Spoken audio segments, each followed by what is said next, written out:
This Torah class is brought to you by TorahAnytime.com. Historical areas in the world for the Jewish people, because in the last 1,000 years, probably the two most momentous events that affect our lives occurred right here in this room. The first one is the signing of the Inquisition that happened in April 1492. Just a little background. Let's look at it through the prism of the life of the Abarbanel. Abarbanel was born in the year 1438. Abarbanel starts off as the finance minister of King Alfonso of Portugal. Alfonso dies, his son takes over, King Jose. Jose assassinates all of his father's advisors. He summons Abarbanel to the palace. He says, I need your advice. Abarbanel knew advice meant, I need to cut off your head. So Abarbanel runs away to Spain. He rises up in power. He starts off anonymous. Nobody knew who he was, which is a good thing for a rabbi. But then Ferdinand got wind of who that Abarbanel was. He becomes the finance minister of Spain. Now, during this time, there was a historic union between Ferdinand and Isabella, who were leaders of two areas of Spain. They marry each other. They unite with the goal of something called reconquista, to reconquer the Iberian Peninsula from Muslim rule. Muslims conquer Iberian Peninsula in 711. They come back. They're almost finished reconquest. 1487, they conquer Malaga. January 2nd, 1492, they conquer Granada. That was one of the most important military victories in the history of the world. They say, Bama Eretzel Elekai, how could we ever thank God enough for conquering Malaga, other than to bring those backward, dirty, confused Jews to the true religion? They sign in this room the Spanish Inquisition. Like our guide told us, in this room, Ferdinand and Isabella also received Christopher Columbus, and they signed his expedition to discover the New World. We have a record that on August 2nd, 1492, Tisha B'Av, the Abarbanel writes that Ferdinand and Isabella did not know that the Inquisition would go into effect on the most tragic day on the history of the Jewish calendar, which is Tisha B'Av, the 9th day of Av. The first temple was destroyed. The second temple was destroyed. Ferdinand didn't know to put the Inquisition into effect on Tisha B'Av.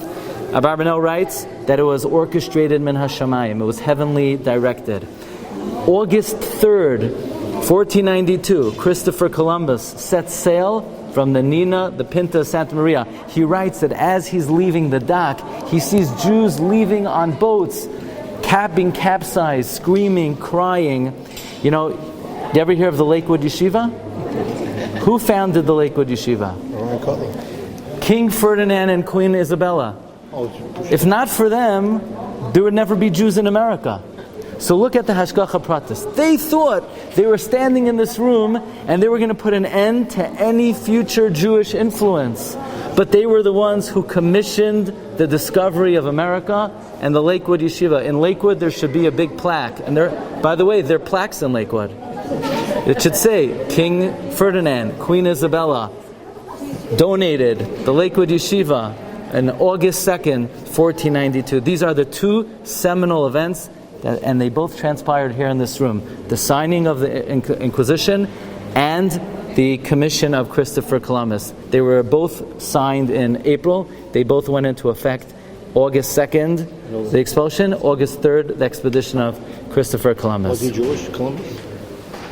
There's a lot of evidence that there were many Moranos on his boat, including his own background. I'll just tell you one thing.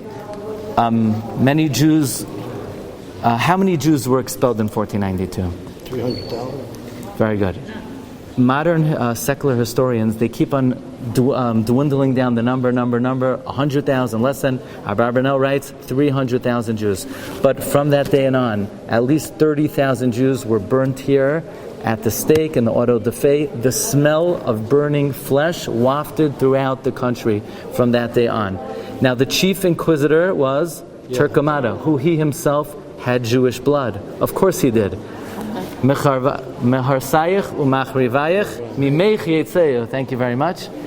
And Turkomada, before he became the chief inquisitor, was the grand confessor, Isabella's grand confessor. So he was already proven now.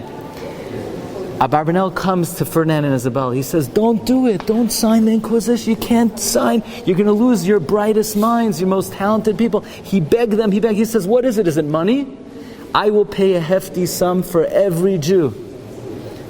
and they were about to relent, when Turkamada came running into this room, waving a cross, ranting and raving that they're going to burn in a very hot place, hotter than this room.